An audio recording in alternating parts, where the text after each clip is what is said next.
دنیا کامیابی نہیں دے سکتی۔ نماز کو چھوڑنا کیا ہے؟ اتنے فضائل کے بعد چونکہ وقت نہیں ہے، اس کے فضائل کم و بیش نماز کے اگر قرآن حدیث سے نکالا جائے تو 80 سے زیادہ ہوتا ہے۔ میرے پاس وقت نہیں تھا لیکن میں گنواؤں گا آخر میں، خالی سر بولتا جاؤں گا انشاءاللہ، کچھ تو گنوا دیا۔ نماز چھوڑنے والے کا کیا انجام ہوگا، اور نماز چھوڑنے کے ہمارے بہانے دونوں رکھوں گا میں انشاءاللہ، اور بہانوں کا ازالہ بھی کروں گا۔ صرف نماز کی اہمیت بتانے معاملہ ختم نہیں ہوگا، اس کے بہانے بڑے ایک سے ایک ہمارے پاس ہے نا۔ اکثر لوگ نماز جو پڑھتے ہیں وہ نماز پڑھنے کا بھی معاملہ بڑا عجیب ہے، انشاءاللہ آگے وہ بھی رکھوں گا۔ نماز چھوڑنے والے کے ساتھ کیا ہوگا، یا وہ آدمی کیا ہے اس کا معاملہ۔ تو نماز چھوڑنے والا وہ جو ہے، نماز کے تعلق سے جو باتیں آتی ہیں، جو انسان نماز چھوڑے اس کے تعلق سے آتا ہے کہ نماز چھوڑنے والا انسان جو ہے وہ کافر ہوتا ہے، وہ منافق ہوتا ہے، وہ فاسق ہوتا ہے۔ اور اس کے تعلق سے اتنی ساری باتیں، اتنی ساری حدیثیں آتی ہیں، میں آپ کے سامنے کچھ ہی رکھ پاؤں گا۔ بہرحال سب سے پہلے میں رکھتا ہوں آپ کے سامنے، نماز کو ترک کرنے والا، نماز کو چھوڑنے والا، اس کا سب سے پہلا نقصان یہ ہے کہ وہ مشرک ہو جاتا ہے، وہ شرک کرتا ہے۔ تارک نماز، نماز کو چھوڑنے والا انسان مشرک کا ہے۔ آئیے دلیل، آپ صلی اللہ علیہ وسلم نے فرمایا اور کہا، پہلے قرآن کی آیت دیکھتے ہیں، اللہ رب العزت فرماتا ہے سورہ روم سورہ نمبر 30 آیت 31 میں فرماتا ہے منیبین الیہ واتقوا واقیموا الصلاۃ ولا تکونوا من المشرکین۔ منیبین الیہ، متقین و مومنوں کی صفت ہے، گناہ کرتے ہیں تو اپنے رب کی طرف پلٹ جاتے ہیں، انابت کرتے ہیں، لوٹ جاتے ہیں، پھر فرمایا واتقوا، اور اس کا ڈر اختیار کرتے ہیں، واقیموا الصلاۃ، اور نماز قائم کرتے ہیں، ولا تکونوا من المشرکین، اے نبی نماز قائم کرنا اور مشرکوں میں سے نہ ہو جانا۔ وہ نماز کو چھوڑنے والا مشرک ہوتا ہے، اور کتنا آسان ہے ہمارے نماز چھوڑنا، اللہ رحم ہے۔ نماز کو چھوڑنے والا مشرک ہوتا ہے۔ نبی اکرم صلی اللہ علیہ وسلم فرماتے ہیں، مسند احمد کی روایت ہے، ترک الصلاۃ شرک، نماز کو چھوڑنا شرک، لفظ کے ساتھ ایک جملہ ہے، نماز کو چھوڑنا شرک ہے۔ اس لیے کہ جس رب نے پیدا کیا، اگر تم اس کی عبادت نہیں کرتے، اس کا مطلب کسی نہ کسی اور چیز کی عبادت تمہارے دل میں رچ بس گئی ہے۔ نماز کو چھوڑنا شرک ہے۔ آگے جو ہے آپ کے تعلق سے آتا ہے کہ نماز کے تعلق سے آپ فرماتے ہیں نماز کو چھوڑنا کفر ہے۔ جب میں چھوٹا تھا، ایک مرتبہ والد صاحب نے کتاب لائے الکبائر، کبیرہ گناہوں کی، جو کتاب گھر میں آنے والی تھی تو پہلے سے معلوم ہوتا تھا کہ کتاب آنے والی ہے الکبائر، تو ایک چھوٹے بچے ہونے کے ناطے بڑا جوش و جذبہ تھا کیا آنے والا ہے، اور ایسے ایسے گناہ اس میں ملنے والے جو گناہ ہم کبھی نہیں دیکھیں گے زندگی میں، ہم ایسے سوچ رہے تھے چھوٹے ہونے کے ناطے اس میں وہ گناہ کی کاؤنٹنگ ہوں گی، پوری زندگی میں ہم نے کبھی نہیں دیکھے تھے۔ ہوتا نا کہ ایسے ایسے گناہ جو کبھی سنے نہیں، کبھی دیکھے نہیں۔ جب الکبائر کتاب آ گئی اور اس کو کھولے تو اس میں لکھا ہوا نماز کو چھوڑنا۔ چھوٹے بچے ہونے کے ناطے ہم تو ایسا سوچتے تھے وہ گناہ ہوں گے جو کبھی زندگی میں نہیں سنے ہوں گے، لکھا نماز کا چھوڑنا۔ اور ہم جس ماحول میں تھے ہم دیکھتے تھے ہر کوئی نماز چھوڑتا تھا، ہم کو لگا تو کتاب غلط ہے تو لوگ غلط ہے، مسئلہ کیا ہے کہ نماز چھوڑنا کہ کبیرہ گناہ ہے، ہمیں نہیں پتا تھا، چھوٹے تھے، اور ہم کو لگا کبیرہ گناہ ہوتا ہے ایسے جو مسلمان سماج میں دکھتے بھی نہیں کو کرتے۔ نماز کو چھوڑنا تو آج کا معاملہ ہے۔ آپ سب فرماتے ہیں نماز کا چھوڑنے والا جو ہے وہ کافر، کفر سمجھتے ہیں کافر ہے۔ آئیے سنیے الفاظ جو ہے، یہ حدیث جو ہے صحیح ترغیب و تہذیب کی روایت ہے۔ صوبان رضی اللہ فرماتے ہیں کہ آپ صلی اللہ علیہ وسلم فرمایا اور کہا بندے اور کفر اور ایمان کے بیچ میں فرق جو ہے نماز ہے، اس لیے کہ آپ نے فرمایا اسے ترک کرنے والا بندہ مشرک قرار پاتا ہے۔ بندہ، انسان، ایمان، کفر کے بیچ میں فرق نماز ہے، اس لیے کہ نماز چھوڑنے والا فرماتے ہیں مشرک ہو جاتا ہے، اور شرک کرنے سے وہ کفر بھی کر لیتا ہے، شرک کرنے والا کافر ہو جاتا ہے۔ سمجھ رہے ہیں؟ تو آپ فرما رہے ہیں بندے اور کفر اور ایمان کے بیچ میں فرق نماز ہے، اسے ترک کرنے سے بندہ مشرک قرار پاتا ہے۔ کسی کو کافر بولے تو اندازہ لگائیے، آپ کسی غیر مسلم کو آپ بولیے یہ کافر تو وہ تلمل ہو جاتا ہے، حالانکہ اس کو سمجھتا نہیں کچھ لیکن تلمل ہو جاتا ہے، کیونکہ میڈیا نے بتایا نا کافر بولے تو یہ کافر۔ اللہ کے رسول فرما رہے ہیں نماز کو چھوڑنے والا کافر ہو جاتا ہے، اور وہ مشرک بھی ہوتا ہے اس لیے کفر کرتا ہے۔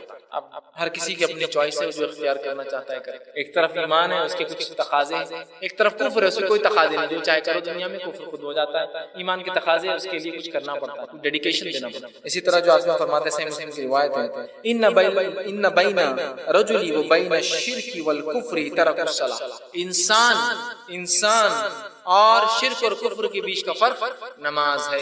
شرک اور کفر کے بیچ کا فرق نماز ہے۔ ایک انسان ہے، اگر وہ شرک اور کفر پہ نہیں ہے تو وہ فرق، وہ چیز بتاتی ہے کہ وہ نمازی ہے۔ اب ہم اپنے آپ کو کس میں ڈالیں؟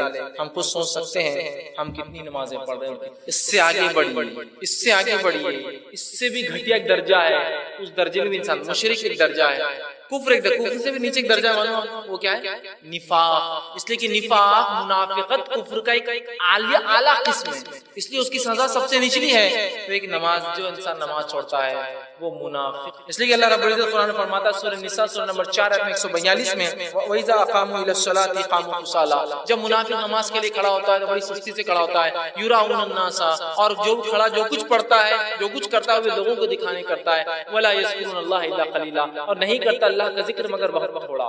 کیا فرمایا؟ وَإِذَا قَامُوا إِلَى الصَّلَاةِ قَامُوا. منافق کی صفت کیا ہے؟ نماز کو کھڑا ہوتا ہے تو سستی سے، اور اس لیے کھڑا ہوتا ہے کہ لوگوں کو دکھائے، اور اللہ کا ذکر نہیں کرتا مگر بہت. تو منافق اسی طرح متفق علیہ روایت صحیح بخاری سے مسلم کی حدیث آپ نے فرمایا منافق پر فجر کی اور عشاء کی نماز بڑی بھاری جاتی ہے. یہ میرے بارے میں آپ کے بارے میں بات مان. منافق پر فجر اور عشاء کی نماز بھاری جاتی ہے. اللہ ہم پر رحم کرے.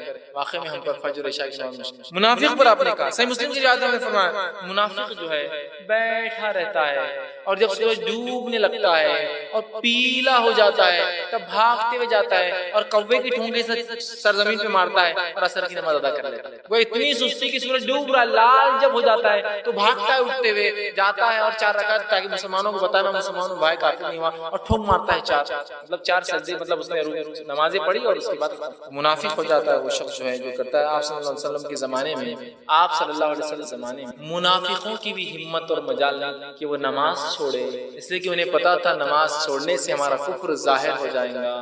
اللہ رحم کرے ہم پر. ہم لوگ اپنے آپ کو ماں پیٹ سے مسلمان کہہ کر دھڑلے سے نماز دھڑلے سے.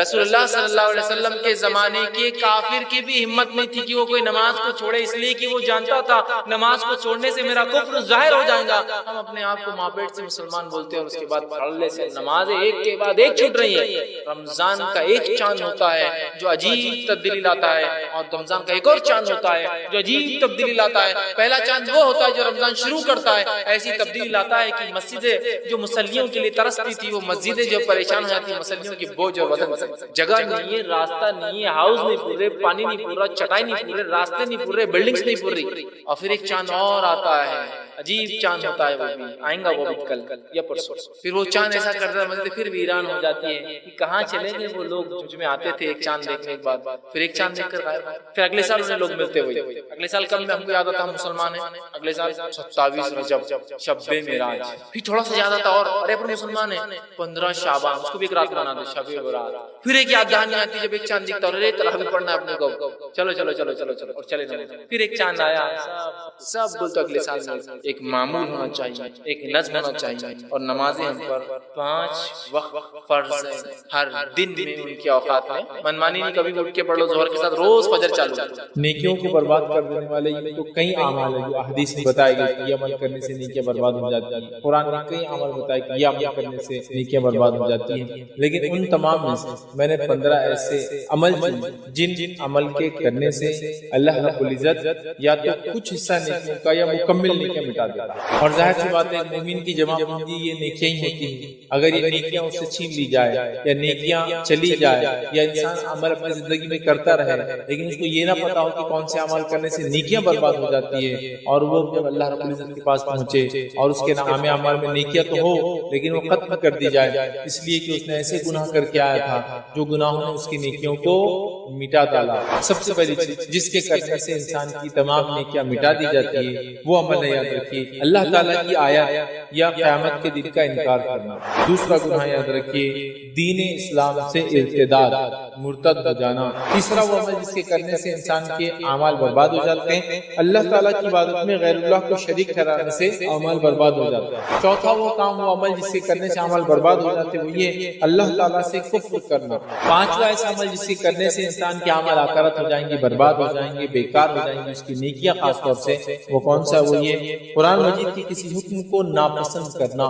چھٹا وہ کام جس سے کرنے سے ہمارے کیے گئے نیکیاں برباد ہو جاتی ہے, اچھے نیک اعمال برباد ہو جاتے ہیں وہ یہ اللہ کو ناراض کرنے والی باتوں کے پیچھے لگنا اور اس کی رضا کو ناپسند کرنا. ساتواں وہ گناہ جس کے کرنے سے نیکیاں برباد ہو جاتی ہے وہ عمل ہے اعتقادی نفاق, عقیدے کا نفاق. آٹھواں گناہ جس کے کرنے سے عمل برباد ہو جاتے ہیں وہ کیا ہم دیکھتے ہیں ہدایت کے واضح ہونے کے بعد رسول اللہ صلی اللہ علیہ وسلم کی مخالفت کرنے سے عمل برباد ہو جاتا ہے. نواں عمل جس کے کرنے سے انسان کے عمل برباد ہو جاتے ہیں وہ کیا ہے وہ ہے رسول اکرم صلی اللہ علیہ وسلم کی بے ادبی کرنا. 10واں وہ کام جس سے کرنے سے ہمارے اعمال ہماری نیکیاں برباد ہو جاتی ہیں وہ کیا ہے 10واں کام ہے ریاکاری کرنا. 11واں عمل جس کے کرنے سے یاد رکھیے انسان کے اعمال برباد ہو جاتے ہیں۔ وہ 11واں عمل کیا ہے؟ اکیلے محرمات کا ارتکاب کرنا۔ 12ویں چیز یاد رکھیے نماز عصر کو جان بوجھ کر ترک کرنا، اس سے بھی اعمال برباد ہو جاتے ہیں۔ 13واں گناہ جس سے کرنے سے نیکیاں برباد ہو جاتی ہیں وہ یہ ہے نجومی کاہنوں کے پاس جانا یا جادو کا کرنا اور کروانا۔ 14واں 14 وہ کام جس کے کرنے سے اعمال ضائع ہو جاتے ہیں وہ یہ ہے اللہ تعالیٰ کی قسم کھا کر یہ کہنا کہ فلاں آدمی کو اللہ معاف نہیں کریں گے۔ 15واں عمل جس کے کرنے سے نیکیاں ختم ہو جاتی ہیں، ضائع ہو جاتی ہیں، برباد ہو جاتی ہیں۔ 15واں آج کا جو گناہ وہ یہ ہے اللہ کے بندوں کی حق تلفی کرنا۔ لیکن ایک بات پر یاد رکھیے میں جتنے گناہوں کے تعلق سے بات کر رہا ہوں ان میں سے اکثر گناہ ایسے جن گناہوں کی اگر معافی مانگ لی جائے زندگی کے اندر نزع کی حالت سے پہلے توبہ کر لی جائے تو یہ تمام کی تمام معاف ہو سکتی ہے۔ تو کوئی نا امید نہ ہو میری بات پر۔ پہلا عمل جس کے کرنے سے انسان کی تمام نیکیاں مٹا دی جاتی ہے وہ عمل یاد رکھیے اللہ تعالیٰ کی آیت یا قیامت کے دن کا انکار کرنا۔ اللہ تعالیٰ کی آیت اور اللہ رب العزت جو اپنے انبیاء کے ذریعے کتاب بھیجتا ہے، جو وحی بھیجتا ہے، اس کا انکار کرنا، یا پھر قیامت کے دن کا، آخرت کے دن کا، روز جزا کا انکار کرنا، یہ سب سے پہلا گناہ ہے جس کے کرنے سے نیکیاں مٹا دی جاتی ہے، نیکیاں ختم کر دی جاتی ہے۔ آئیے اللہ رب العزت کیا فرماتا ہے سورۃ الکہف سورہ نمبر 18 آیت نمبر 103 سے 105 میں اللہ فرماتا ہے اور کہتا ہے کہ آپ کہہ دیجئے کہ کیا ہم تمہیں ایسے لوگوں کے بارے میں خبر نہ دے دیں جو اعمال کے لحاظ سے سب سے زیادہ نقصان اٹھانے والے ہیں۔ اللہ فرماتا ہے کیا ہم ان لوگوں کی خبر تمہیں نہ دے دیں جو لوگ آخرت میں سب سے زیادہ خسارہ، نقصان، گھاٹا اٹھانے والے ہیں۔ اور اللہ فرماتا ہے اور کہتا ہے یہ وہ لوگ ہیں کہ جن کی دنیاوی زندگی کی تمام کوششیں بیکار ہو گئی۔ یہ وہ لوگ ہیں جن کی دنیا کی تمام کوششیں زندگی میں کی وہ بیکار ہو گئی،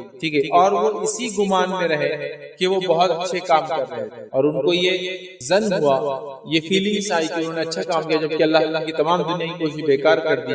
یہی لوگ ہیں جنہوں نے اپنے رب کی آیتوں کو اور اس کی ملاقات سے انکار کیا۔ یہی لوگ ہیں جنہوں نے رب کی آیتوں کو جھٹلایا اور آخرت کے دن کو، رب سے ملاقات کے دن کو انکار کیا، اس لیے ان کے اعمال غارت کر دیے گئے۔ چنانچہ قیامت کے دن ہم ان کا کوئی وزن قائم نہیں کریں گے۔ تو گویا وہ لوگ جو اللہ کی آیتوں کا انکار کرتے ہیں اور روز جزا کا، بدلے کے دن کا، آخرت کے دن کا، اللہ سے ملاقات کے دن کا انکار کرتے ہیں، اللہ رب العزت ایسے لوگوں کے اعمال کو برباد کر دیتا ہے۔ دیکھیے اور یہ بہت سارے لوگوں کا یہی حال ہے، دنیا میں اکثریت کا یہی حال ہے کہ وہ لوگ دنیا کی کوششیں جو بھی کر رہے ہیں ان کو ایسا لگتا ہے کہ کوششیں آخرت ان کے مرنے کے بعد زندگی میں کام آئیں گی، لیکن جب تک صحیح طریقہ اختیار کر کے انسان کوشش نہ کرے ان کی کوئی کوشش کام نہ آئیں گی۔ مشرکین مکہ، یہود، نصارہ، نبی کریم صلی اللہ علیہ وسلم کے دور میں مجوس، یہ تمام لوگ اللہ کو راضی کرنے کے لیے دنیا میں کچھ نہ کچھ کر رہے تھے۔ اللہ نے اعلان کر دیا کہ ان میں سے کسی کے بھی کوئی اعمال قبول نہیں کیے جائیں گے کیونکہ کوششیں غلط ڈائریکشن، دنیا کا جو کچھ کر کے آئے وہ سب بیکار ہو جائیں گے، یاد رکھیے۔ اور وہ گمان میں کہ وہ بہت اچھا کچھ کر کے آئے لیکن انہوں نے جو حرکت کی ہوں گی جس حرکت کی وجہ سے ان کے اعمال برباد ہو جائیں گے، وہ پہلا ہی تھا کہ انبیاء جو نشانیاں لے کر آتے انہوں نے جھٹلایا، دوسرا رب سے ملنے کا انہوں نے انکار کیا۔ مشرکین مکہ تو کیا کہتے ہیں کہ ہم تو مر جائیں گے تو ہڈیاں بن جائیں گے، پھر کیا ہم مٹی بن جائیں گے، جہنم میں جائیں گے بھی اگر گناہوں کے بدلے تو ہم جہنم کے فرشتوں کو دھکا دے کر باہر نکل جائیں گے، ان کا یہ دعویٰ۔ نصارہ نے یہ دعویٰ کر دیا کہ چونکہ عیسیٰ علیہ السلام اللہ کے بیٹے تو انہوں نے چونکہ قربانی دے دی، نتیجتاً ہم سب بخشائے ہو گئے، چاہے آپ کتنے ہی گناہ کرے عیسیٰ پر ایمان لا لو تو ہماری نجات ہو جائے گی۔ تو اللہ رب العزت نے یہ سب کے اس عقیدے کے تعلق سے رد کیا اور کہا کہ دنیا میں جو کچھ کر کے آئے تھے یہ سوچ کر کے بہت اچھا کر رہے، آخرت میں کچھ بھی کامیاب نہیں ہونے والے، اس لیے کہ سب سے پہلا کام جو غلط کیا اللہ کی آیتوں کو جھٹلایا، اور دوسری سب سے بڑی غلطی کی کہ اللہ سے ملنے کا انکار کیا، ملنے کا مطلب روز جزا کا انکار کیا۔ تو اللہ رب العزت جو ان کے اعمال کو آکارت اور برباد کر دے۔ آئی وہ دوسرا گناہ کیا ہے جس کے کرنے سے تمام اعمال، تمام نیکیاں برباد ہو جاتی ہے، انسان جہنم رسید ہو جاتا ہے۔ وہ دوسرا گناہ یاد رکھیے دین اسلام سے ارتداد، مرتد ہو جانا، حق کو چھوڑ دینا، اسلام کو چھوڑ دینا، ٹھیک ہے۔ یہ ارتداد یاد رکھیے انسان کی تمام نیکیوں کو برباد کر دیتا ہے۔ جیسے کہ انسان کفر کی حالت سے اسلام میں آئے تو تمام پچھلے گناہ معاف ہو جاتے ہیں، اسی طرح ایمان کی حالت سے کفر کی حالت میں چلا جائے تو پچھلے تمام نیکیاں ختم ہو جاتی ہیں اور انسان جہنم رسید ہو جائے گا اگر اسی حالت میں مر گیا۔ سمجھ رہا بات؟ تو ارتداد یاد رکھیے وہ تمام نیکیوں کو برباد کر دیتا ہے، چونکہ اللہ رب العزت نے اپنی کتاب میں سورہ آل عمران سورہ نمبر 3 آیت نمبر 19 کے حصے میں فرمایا اور کہا ان الدین عند اللہ الاسلام، اللہ کے نزدیک جو قابل قبول دین ہے صرف اسلام ہے۔ دوسری آیت اسی سورہ کی سورہ آل عمران کی آیت نمبر 85 میں کہا ومن یبتغی غیر الاسلام دینا فلن یقبل منہ وهو فی الآخرۃ من الخاسرین، کہ جو کوئی اسلام کے علاوہ کچھ ہمارے پاس لے کے آئیں گے اللہ فرماتا ہے اس سے وہ روز قیامت قبول نہیں کیا جائے گا اور وہ آخرت میں خسارہ اٹھانے والوں میں سے ہو جائیں گا۔ تو لہذا دین سے منہ پھیر لینا، حق سے منہ پھیر لینا، اسلام سے منہ پھیر لینا، ارتداد کو اختیار کرنا، ٹھیک ہے، مطلب اسلام کا رد کر دینا اور مرتد ہو جانا، یاد رکھیے یہ انسان کی تمام نیکیوں کو برباد کر دیتا ہے۔ اور یاد رکھیے جب انسان مرتد ہوتا ہے تو مرتد ہونے کی کئی کیفیت ہے، ارتداد کی کئی کیفیت ہے، کئی صورتیں، 3 سے 4 صورتیں آپ کے سامنے سرسری طور سے رکھتا ہوں کہ وہ کیا کیا صورتیں ہیں، ورنہ ہم یہ سمجھتے صرف کہ میں یہ بول دوں کہ آپ مسلمان نہیں رہا، یہ ایک صورت نہیں، اس کی 3 سے 4 صورتیں جو علماء بتاتے ہیں، اور اس کے علاوہ بھی صورتیں ارتداد کی، جس میں سے پہلی صورت یاد رکھیے وہ یہ ہے کہ بعض اوقات صرف زبان سے کسی بول کی وجہ سے انسان مرتد ہو جاتا ہے، زبان میں کسی بول سے مرتد مطلب وہ کفر میں چلا جاتا ہے، اور کفر میں چلا جانا مطلب اسلام کو چھوڑ دینا، اس اعتبار سے میں کہہ رہا ہوں۔ تو بعض اوقات سے کچھ الفاظ ادا کر کے کفر کی طرف چلا جاتا ہے، ارتداد کر بیٹھتا ہے، جس کی مثال یہ کہ اللہ تعالیٰ کو یا اس کے رسولوں کو یا اس کے فرشتوں کو گالی گلوچ کرنا، برا بھلا کہنا، مذاق کا موضوع بنانا، انسان اس سے اسلام سے نکل جاتا ہے۔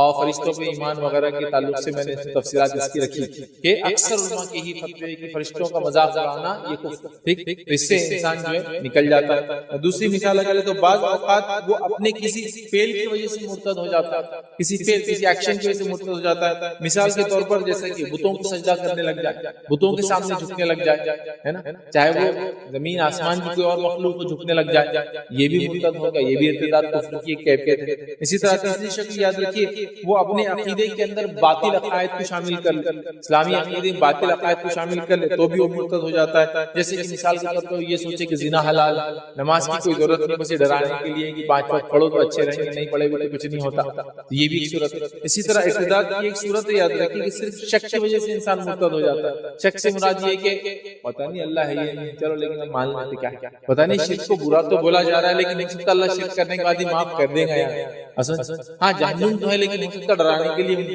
جو سزائیں بولی جا رہی ہے آخر چھوٹ دے دی جائیں گی، یہ اس کو شک ہے یاد رکھیے، ٹھیک ہے۔ تو ایسے شکوک کی بنیاد پہ یاد رکھیے وہ مرتد ہو جاتا ہے، اور یہ پختہ شک ہے اس کی، ٹھیک ہے اللہ نے بولا شرک حرام ہے لیکن مسئلہ نہیں وہ کر بھی لیتے، میں امید کرتا ہوں معافی ہو جائے گی۔ جہنم تو ہے لیکن مجھے ایسا لگتا ہے کہ میں کو شکی شہید ہو جائے گا، بلکہ سب کو اللہ معافی کر دے۔ اور ایسے جب شکوک اور شبہات دینی عقائد میں جو کہ واضح طور سے اللہ نے اپنی کتاب میں اس کے رسولوں نے ڈرائے لوگوں سے، اور اس کے بعد انسان کرے کہ جہنم آمین ڈرانے کے لیے کیا جاتا ہے وہ نہیں، تو یہ شخص بات بھی انسان کو مرتد کر دیتا ہے، ٹھیک ہے۔ دین کو چھوڑ دینا چاہے کسی بھی قسم سے تو انسان مرتد ہو جاتا ہے، اور مرتد ہونے سے اس کے تمام پچھلے اعمال برباد ہو جاتے ہیں۔ دیکھیے اور آج کل کا جو زمانہ چل رہا ہے بہت چھوٹی چھوٹی باتوں میں نے دیکھا ہے نوجوان الحاد کو اختیار کیا، الحاد مطلب دین کو چھوڑ دے رہے، اسلام رب کو ماننا مطلب وہ کسی قسم کے معبود کو ہی نہیں مان رہا، یہ کہہ رہے کوئی ہے ہی نہیں بنانے والا، یا پھر دوسرا یہ کہ وہ ارتداد کچھ دنیا کی پسند کی وجہ سے مرتد ہو جا رہے ہیں، کچھ دنیا کی چاہت کی وجہ سے مرتد ہو جا رہے ہیں، کوئی دنیا کی منصب پوزیشن کی وجہ سے مرتد ہو جا رہے ہیں، کوئی دنیا کی چاہت کی وجہ سے، کوئی عورت کی وجہ سے لوگ مرتد ہو جا رہے ہیں۔ یہ بہت بڑا خسارہ یاد رکھیے۔ آئیے اللہ رب العزت مرتد کے اعتبار سے، ارتداد کے اعتبار سے کیا فرمایا، اللہ فرماتا ہے اور کہتا ہے وَمَن يَرْتَدِدْ مِنْكُمْ عَنْ دِينِهِ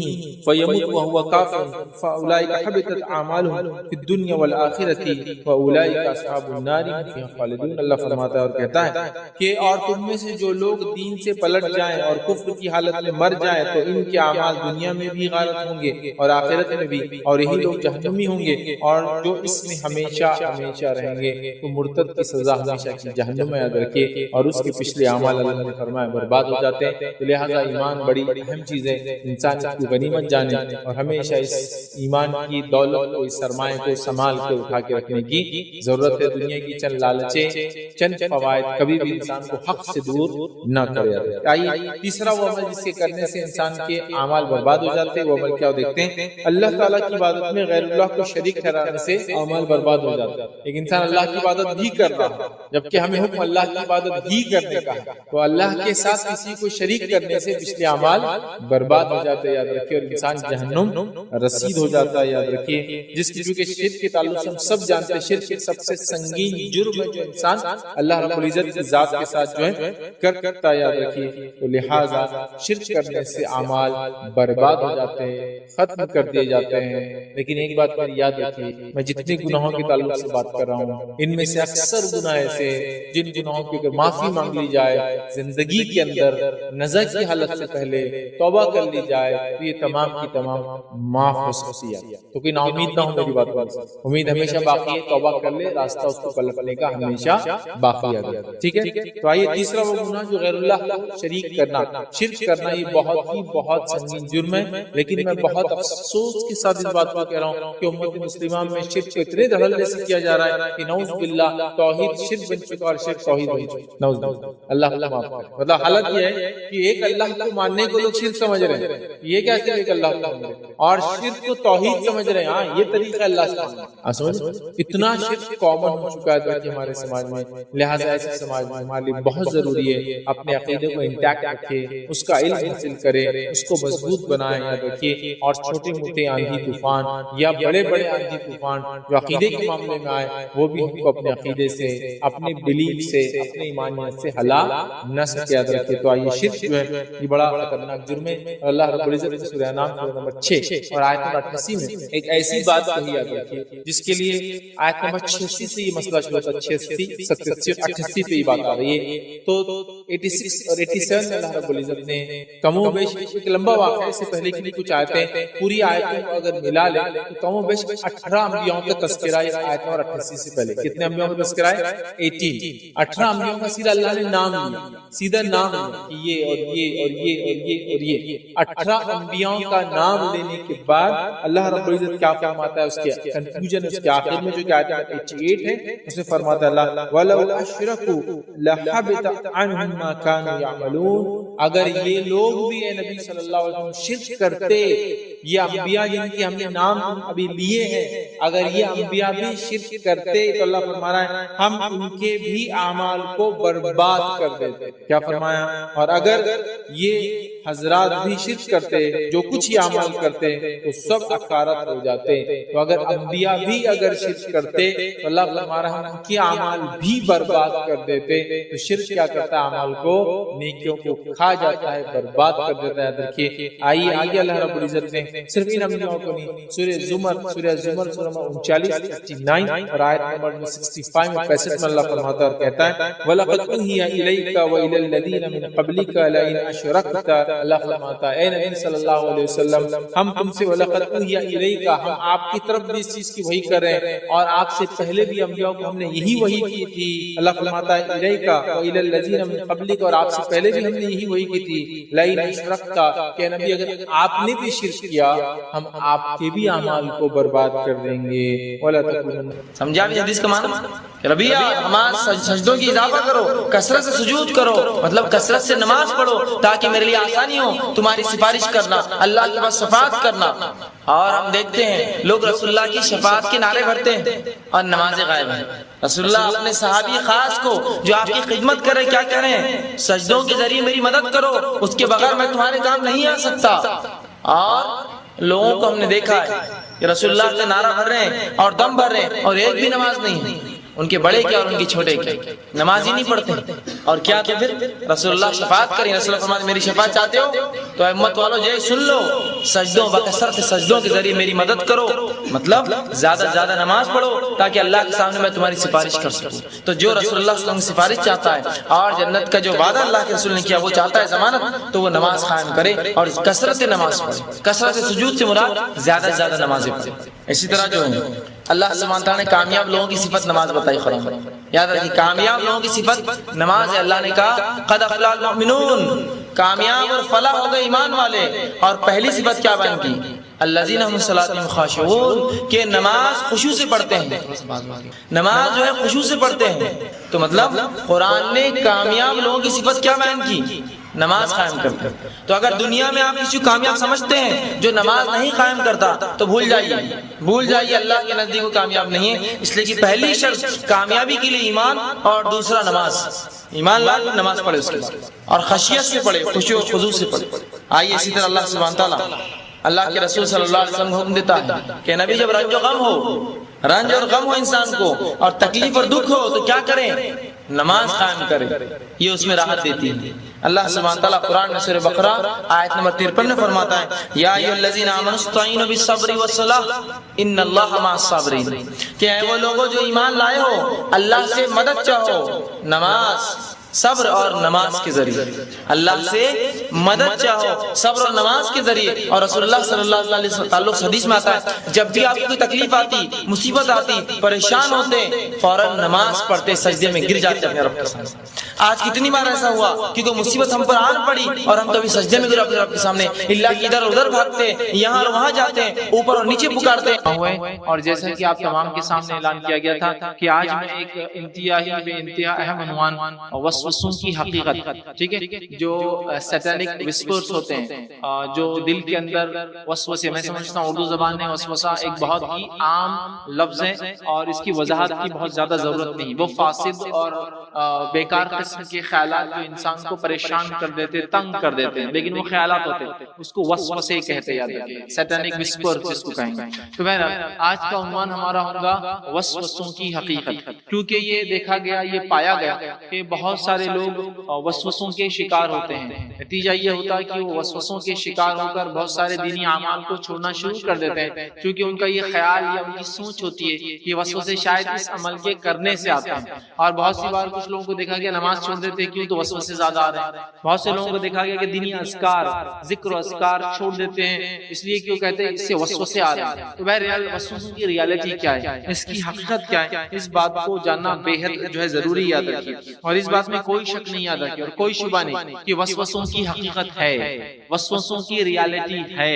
ایسے فاسد خیالات جو دل میں آتے ہیں ان کی حقیقت ہے۔ اگر ان کی حقیقت نہ ہوتی، جیسے کچھ لوگ کہتے ہیں وسوسے کچھ نہیں ہوتے، یہ ہوتے ہیں، اگر حقیقت نہ ہوتی تو اللہ رب العزت پوری ایک سورت اس کے لیے ڈیڈیکیٹ نہیں کرتا اپنی کتاب میں، پوری ایک مکمل سورت اس پہ دی گئی جہاں اللہ رب العزت نے اس سورت کے اندر اپنی ربوبیت کا بیان کیا، پھر اس کے بعد اپنی الوہیت کا بیان کیا، پھر اس کے بعد اپنی ملکیت کا بیان کیا یا مالک ہونے کا بیان کیا، پھر اس کے بعد وسوسوں سے بچنے کی دعا سکھلائی۔ تو گویا یہ وسوسے، یہ ریالٹی ہے، یہ حقیقت ہے، یہ کوئی ایسی چیز نہیں کہ انسان کا صرف خیال ہے، یہ خیالات لائے جاتے ہیں، شیطان ان کو لاتا ہے۔ تو لہٰذا وسوسوں کی حقیقت ہے، تبھی اللہ رب العزت نے اپنی کتاب میں پوری ایک مکمل سورت اس کے اوپر جو ہے وہ کی، اور جو ہے سورہ ناس جس کو ہم کہتے ہیں، جو قرآن کی آخری سورت 114 نمبر کی مکمل سورت اسی کے لیے اللہ رب العزت نے رکھی تاکہ ہم اس کو جان لے اور وسوسوں کی خبر دی، تاکہ اس کی حقیقت بھی جان لے اور رب العزت سے پناہ بھی مانگ لے۔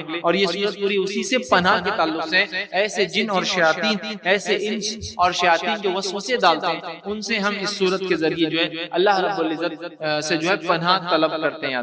تو وسوسوں کی حقیقت ہے، اس میں کوئی دو رائے نہیں ہے۔ اب وسوسے جیسے میں نے بتایا فاسد خیالات ہیں جو دل میں بہرحال آتے ہیں، اور اللہ رب العزت نے جو سورہ ناس ہے اس کا ترجمہ مختصر سے آپ کے سامنے رکھ دیتا ہوں۔ اللہ رب العزت فرماتا رکھتا ہے قل اعوذ برب الناس، کہ تو کہے کہ میں پناہ پکڑتا ہوں لوگوں کے رب کی، ٹھیک ہے۔ اس کے بعد فرمایا ملک الناس، الہ الناس، لوگوں کے بادشاہ کی اور لوگوں کے معبود کی۔ پھر فرمایا اس کے آگے من شر الوسواس الخناس، ان وسوسوں سے جو شیطان دلوں کے اندر بہرحال ڈالتا ہے، یا شر جو ہٹ کے یا بار بار دوہرا کے انسانی دلوں میں آتا ہے۔ پھر الذی یوسوس فی صدور الناس، اور وہ وسوسے جو انسانی دل میں بہرحال وہ انسانوں کے ڈالتا ہے، من الجنۃ والناس، جو انسانوں میں سے اور جنوں میں سے ہوتے ہیں جو ایسے وسوسے ڈالتے ہیں۔ تو پتہ چلا انسان اور جن میں ایسے ہوتے ہیں جو ایسے وسوسوں کو انسانی ذہن میں بولیے یا انسانی دل کے اندر جو ہے صدور کے اندر اس کے سینے میں ڈالتے ہیں۔ تو اس کی حقیقت ہے، قرآن اس کی وضاحت کرتا ہے۔ اب وسوسے کیا ہے؟ وسوسے شیطانی خیالات ہے، شیطانی پھونک ہے۔ وہ شیطان آ کے آپ جو بھی بولیے چمٹی لیتا ہے، پھونک مارتا ہے، خیال ڈالتا ہے، اکساتا ہے، اس کو کہتے ہیں یہ فاسد ہوتے ہیں، یہ برے ہوتے ہیں۔ اور انسان کو یہ وسوسے آنے سے وہ بہت پریشان ہو جاتا ہے، کیونکہ یہ شیطانی خیالات ہوتے ہیں، یاد رکھیں، ٹھیک۔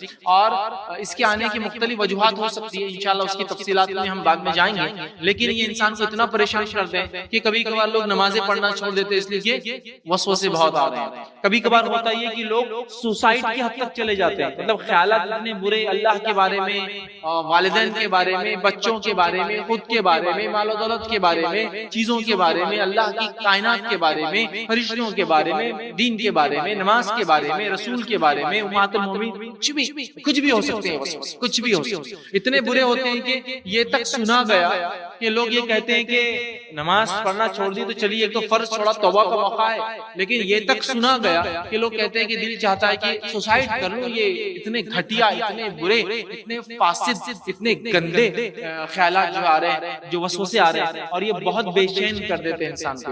تو یاد رکھیے یہ وسوسے بہت خطرناک چیز ہے، اور اس کے تعلق سے یاد رکھیے یہ شیطان اس طرح سے ڈالتا ہے کہ انسان بے چین ہوتا ہے۔ تو اس بات کو پہلے میں سمجھا دوں اس سے پہلے کہ آگے بڑھوں، اس کی ایک مثال دے کر کہ وسوسے آتے ہیں تو آپ کو کیا کرنا ہے۔ اگر کوئی شخص وسوسے آتے ہیں تو یہ کہتا ہے کہ میں نے نماز پڑھنا چھوڑ دی، یا کوئی شخص وسوسے آتے ہیں بول کر یہ کہہ رہا ہے کہ میں سوسائڈ کرنے کا دل چاہ رہا ہوں، تو اس آدمی کی مثال ایسی ہے جیسے کہ گھر پر چور بہت آ رہے ہیں تو تجوری کھلی چھوڑ دیا میں نے۔ گھر پر چور بہت آ رہے تو میں نے کیا کیا، تجوری کو کھلی چھوڑ دیا، بولا بھائی جو لے جانا لے جا لے، ٹینشن مت دے۔ تو شیطان کس کے پاس آتا ہے؟ چور کس گھر میں آتا ہے؟ چور کیا کوئی بستی میں، جھوپڑی میں، کھنڈروں میں جاتے ہیں؟ چور اس بستی میں آتا ہے اور اس گھر میں آتا ہے جہاں مال و دولت کی اس کو امید ہوتی ہے نا۔ تو ظاہر سی چور وہاں آتے ہیں جہاں پیسہ ہوتا ہے۔ تو شیطان وسوسے کس کو ڈالتا ہے؟ وہ ہر آدمی کو نہیں ڈالتا، وہ اسی کو ڈالتا ہے جس کے پاس وہ ایمان پاتا ہے۔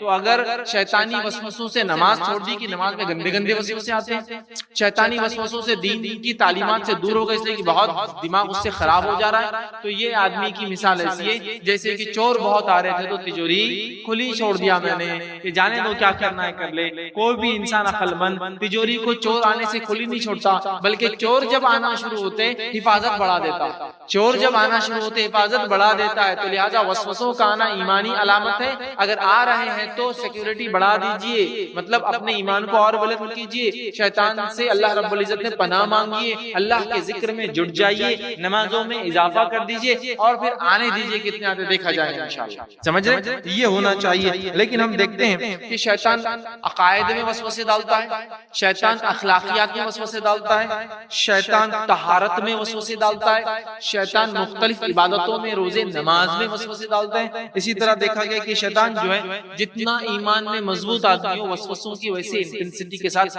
آنے کی کوشش کرتا ہے، یاد رکھ، ٹھیک ہے۔ اور اس کا پہلا اٹیک عقائد پر ہوتا ہے۔ فرسٹ اگر عقیدے میں وہ آپ کو گول مول کر دیتا ہے وسوسے ڈال ڈال کے، اللہ کے تعلق سے، اس کے اسماء صفات کے تعلق سے، اس کے رب ہونے کے تعلق سے، تو باقی وسوسے اس کے لیے ایزی ہو جاتے ہیں۔ لیکن اگر وہ پہلے اللہ کے معاملے میں ڈالتا ہے، آپ نے وہ فیس پار کر لیا تو پھر وہ عبادت میں ڈالے گا، وہ فیس پار کر لیا اخلاقیات میں ڈالے گا، وہ فیس پار کر لیا طہارت میں ڈالے گا، کیونکہ آپ کے مرنے تک اور میرے مرنے تک اس نے تو ہمارا پیچھا چھوڑنا نہیں ہے، وہ تو رب سے وعدہ کر کے آیا۔ تو پتہ چلا کہ ہر سٹیج میں وسوسے آئیں گے، اور یہ زندگی کے ابتدائی دور سے شروع ہو جاتے ہیں۔ ایک بچہ جیسے ہی بالغ ہوتا ہے اس میں مختلف قسم کے وسوسے آنا شروع ہو جاتے ہیں، رب کے تعلق سے اور دیگر اسلامی تعلیمات کے تعلق سے۔ تو وہاں سے ہم کو بھی مضبوطی اختیار کرنے کی ضرورت ہے۔ لیکن ہوتا یہ کہ نوجوانوں کو گائیڈ کرنے کے لیے کوئی ہوتا نہیں، لہذا ان وسوسوں کو وہ بتا نہیں پاتے، چھپا نہیں پاتے۔ بڑوں سے بولتے تو بڑے بولتے ہٹ گندے خیالات لا رہا، فالتو قسم کا لڑکا، چل بھاگ یہاں سے۔ اب وہ بولتا ہے بڑوں بھی اس میں حل نہیں نکالیں گے، علماء سے کوئی تقریر یا ایسی کوئی بات سننے نہیں آ رہی، کتاب کوئی ایسی ملتی نہیں، کوئی موضوع ہم کو ملتا نہیں۔ نتیجہ یہ ہوتا ہے کہ وہ اس وسوسوں میں گھلتے چلے جاتے ہیں، گھلتے چلے جاتے ہیں، اور اپنی نفس کو برباد کرتے چلے جاتے ہیں۔ تو یاد رکھیے یہ بہت ضروری ہے کہ وسوسوں کے تعلق سے ہم بہت محتاط رہیں۔ اسی طرح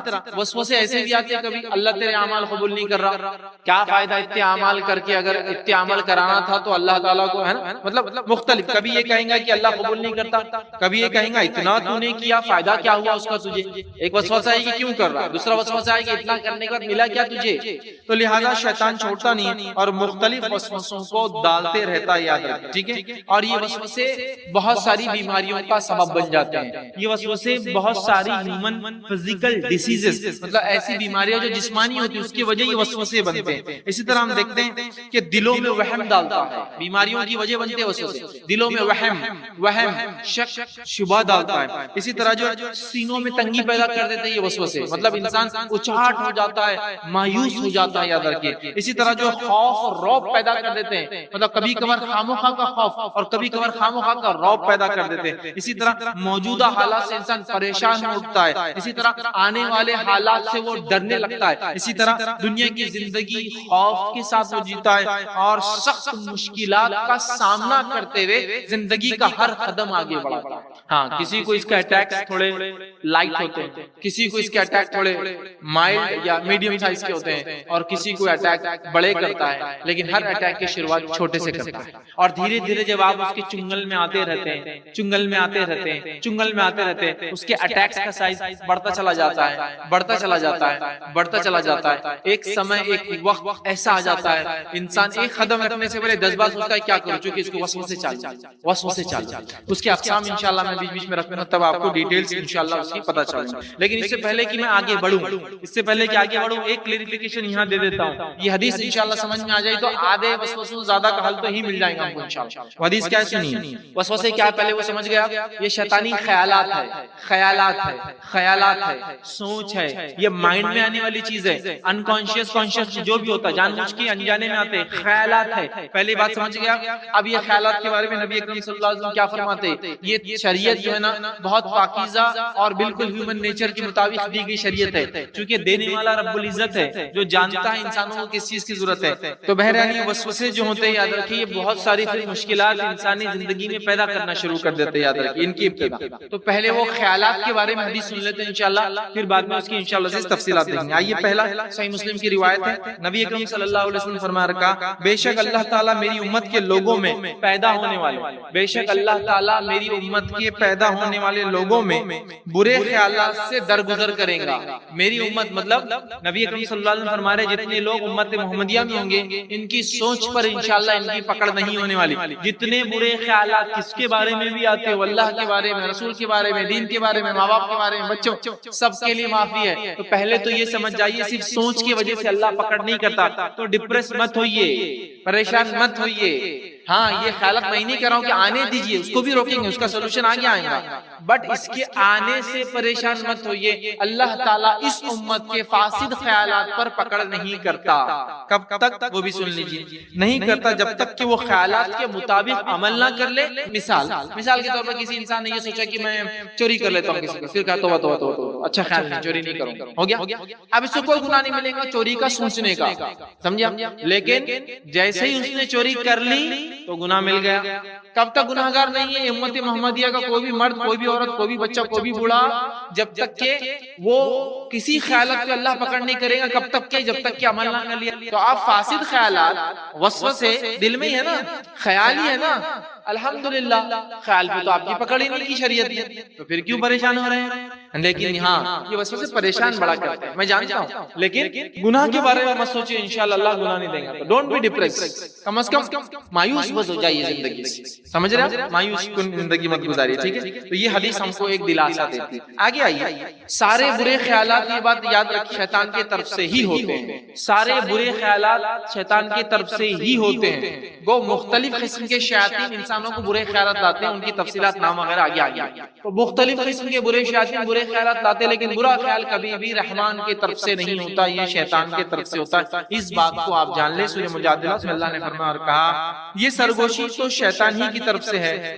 تاکہ وہ ان لوگوں کو غم میں مبتلا کرے جو ایمان لائے. یہ جو پھسپھساہٹ, پھسلاہٹ, دل میں جو باتیں, وہم اور خیالات جو آتے ہیں, اللہ فرما رہا ہے یہ شیطان کی طرف سے ہی ہے. ایک مومن کو کیوں کرتا ہے ایسا, وہ شیطان ایسا کر کے مومن کو غم زدہ کرنا چاہتا ہے.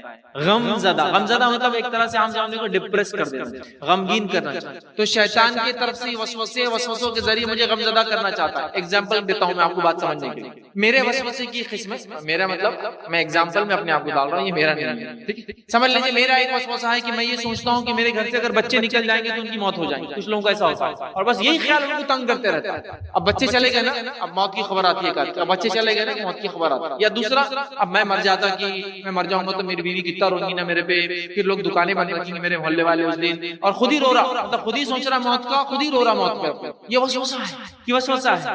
کیوں ڈال رہا شیطان؟ اب کتنا غمگین ہو جاتے ہیں آپ جب اپنی موت کا سوچتے، بچوں کی موت کا سوچتے، غمگین، یہ وسوسہ۔ ایکسیڈنٹ ہو جائے گا، اس کا پیر تو کٹ جاتا، میرے کو ایسا لگ رہا، اب نئی بائک لیے نا ٹرک کے نیچے آ جاتا، میرے کو ایسا لگ رہا، فلاں کیے نا ایسا ہو جاتا، میرے کو لگ رہا۔ یہ اس سے ہوتا کیا ہے؟ آپ غمگین ہو جاتے ہیں، آپ سیٹ ہو جاتے ہیں، ڈپریس ہو جاتے ہیں۔ تو یہ اللہ فرما رہا ہے، یہ سرگوشی، یہ پھسپھساہٹ، یہ وسوسے شیطان کی طرف سے، یہ تاکہ مومنوں کو ان وسوسوں کے ذریعے غمزدہ کر دے، ڈپریس کر دے، اپسیٹ کر دے، لائف جو خوشنما ہے اس خوشنما زندگی کو جو ہے خراب کر دے، ان کی برباد کر دے۔ تکلیف کا فیض زندگی میں ایک بار آتا ہے لیکن خوشیاں روز رہتی ہے، لیکن یہ وسوسے روز تکلیف دیتے ہیں، جو غم ہوتا ہے اس دن ڈبل تکلیف ہو جاتی ہے، چھوڑتے نہیں ہیں، ٹھیک ہے؟ تو یہ اللہ کی طرف سے نہیں، شیطان کی طرف سے۔ پھر فرمایا حالانکہ وہ اللہ کے حکم کے بغیر انہیں ہرگز کچھ نہیں کر سکتا، شیطان بھی اللہ کے حکم کے بغیر لیکن ہرگز کچھ نہیں کر سکتا، کوئی نقصان نہیں پہنچا سکتا، اور اللہ ہی پر بس لازم ہے مومنوں کو کہ وہ بھروسہ کرے۔